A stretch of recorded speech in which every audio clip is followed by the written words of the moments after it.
आज 1 मे महाराष्ट्र दिन तसेच कामगार दिवस म्हणून पण हा दिवस ओळखला जातो।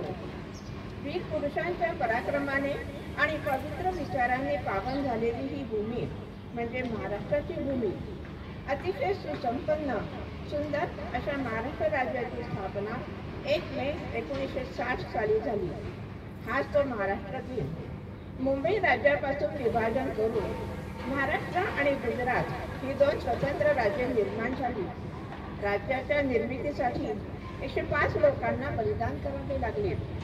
बहुवसोत सुंदर संपन्न की महा प्रिय अबचा एक महाराष्ट्र देश हा। या कवितेतील श्रीपाद कृष्ण कोलटकरांचे महाराष्ट्राचे यथार्थपणे वर्णन करणारे काव्य आणि गानकोकिळा स्वर्गीय लता मंगेशकर यांचा आवाज आपल्याला मंत्रमुग्ध करतो।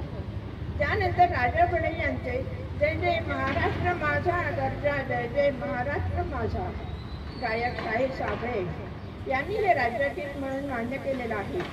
गायक आहे शाहीर साबळे, त्यांनी म्हटलेले हे गीत महाराष्ट्र राज्याने राज्यगीत म्हणून मान्य केले आहे। महाराष्ट्राचे गुणगान करणारे हे गीत आहे। माझा महाराष्ट्र कसा आहे? महाराष्ट्रामध्ये अजिंठा, वेरूळ येथील जगप्रसिद्ध लेणी आहेत। येथे प्रतापगड, रायगड, सिंधुदुर्ग यासारखे शिवरायांचे अभूतपूर्व पराक्रमाने जिंकलेले किल्ले आहेत। ही संतांची भूमी आहे।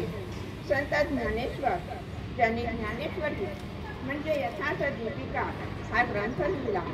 संत एकनाथ, जगद्गुरु संत तुकाराम जे सदेह वैकुंठाला गेले, दासबोध मिळणारे रामदास स्वामी यासारखे अद्वितीय संत हे महाराष्ट्रामध्ये सोडून गेले। हा महाराष्ट्र लोकसंगीताने समृद्ध आहे।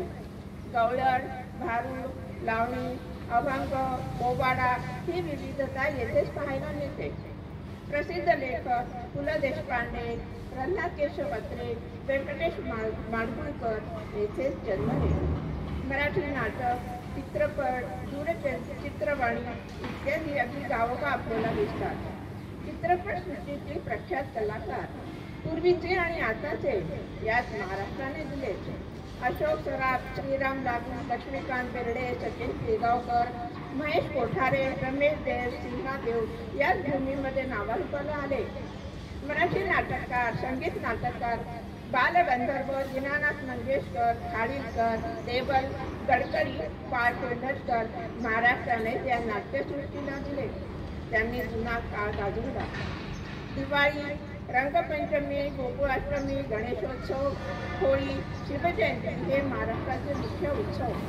समाजसुधारक ज्योतिबा फुले, गोपाळ गणेश आगरकर यांनीही आपल्या समाजसेवेचा वसा घेऊन महाराष्ट्राला पुढे आणले।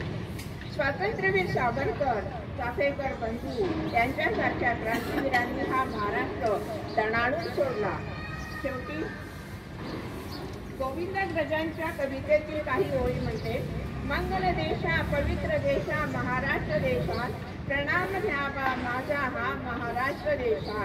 राजट देशा, कणकर देशा, दगडांच्या देशा, नाजूक देशा, कोमल देशा, फुलांच्याही देशा, प्रणाम घ्यावा माझा हा श्री महाराष्ट्र देशा, महाराष्ट्र देशा। जय महाराष्ट्र, जय महाराष्ट्र, जय महाराष्ट्र। धन्यवाद।